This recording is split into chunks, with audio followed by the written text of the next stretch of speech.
So I became great and excelled more than all who were before me in Jerusalem. Also my wisdom remained with me. Whatever my eyes desired, I did not keep from them. I did not withhold my heart from any pleasure, for my heart rejoiced in all my labor, and this was my reward from all my labor. Then I looked on all the works that my hands had done, and on the labor in which I had toiled, and indeed all was vanity, and grasping for the wind. There was no profit under the sun.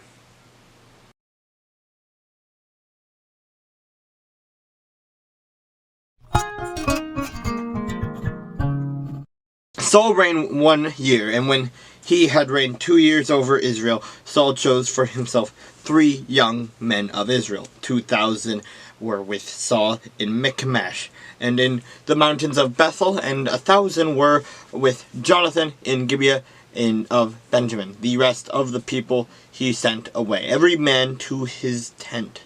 And Jonathan attacked the garrison of the Philistines that was in Gibeah, and the Philistines heard of it. Then Saul blew the trumpet throughout all the land, saying, "Let the Hebrews hear." Now all Israel heard it said that Saul had attacked a garrison of the Philistines, and that Israel had also become an abomination to the Philistines. And the people were called together to Saul at Gilgal. Then the Philistines gathered together to fight with Israel. 30,000 chariots and 6,000 horsemen, and people as the sand which is on the seashore in multitude. And they came up and encamped in Michmash, to the east of Beth Aven. When the men of Israel saw that they were in danger, for the people were distressed, then the people hid in caves, in thickets, in rocks, in holes, and in pits. And some of the Hebrews crossed over the Jordan to the land of Gad and Gilead. As for Saul, he was still in Gilgal, and all the people followed him trembling. Then he waited 7 days, according to the time set by Samuel. But Samuel did not come to Gilgal, and the people who were scattered from him. So Saul said, "Bring an offering and peace offerings here to me." And he offered the burnt offering. Now it happened, as soon as he had finished presenting the burnt offering, that Samuel came, and Saul went out to meet him, and he might greet him. And Samuel said, "What have you done?" Saul said, "When I saw that the people were scattered from me, and that you did not come within the days appointed that the Philistines could gather together at Michmash, then I said, the Philistines will now come down at me at Gilgal, and I have not made supplication to the Lord. Therefore I felt compelled and offered a burnt sacrifice." And Samuel said to Saul, "You have done foolishly. You have not kept the commandment of the Lord your God, which he commanded you. For now the Lord would have established your kingdom over Israel forever. But now your kingdom shall not continue.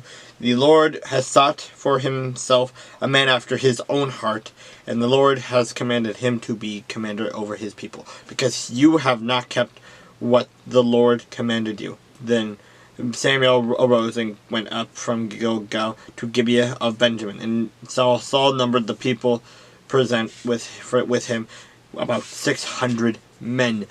Saul, Jonathan his son, and the people present with them remained in Gibeah of Benjamin. But the Philistines encamped in Michmash. Then raiders came out of the camp of the Philistines in 3 companies. One company turned onto the road of Ophrah into the land of Shulal. Another company turned to the road of Beth Horon, and another company turned to the road of the border that overlooks the valley of Zibeon toward the wilderness. Now there was no blacksmith to be found throughout all the land of Israel, for the Philistines said, "Lest the Hebrews make swords or spears." But all the Israelites wouldn't go down to the Philistines to sharpen each man's plowshare, his mattock, his axe, and his sickle. The charge For a sharpening was a pim, for the plowshares, the mattocks, the forks, and the axes, and to set the points of the goads. So it came about on the day of battle that there was neither sword nor spear found in the hand of any of the people who were with Saul and Jonathan, but they were found with Saul and Jonathan his son. And the garrison of the Philistines went out to the pass of Michmash.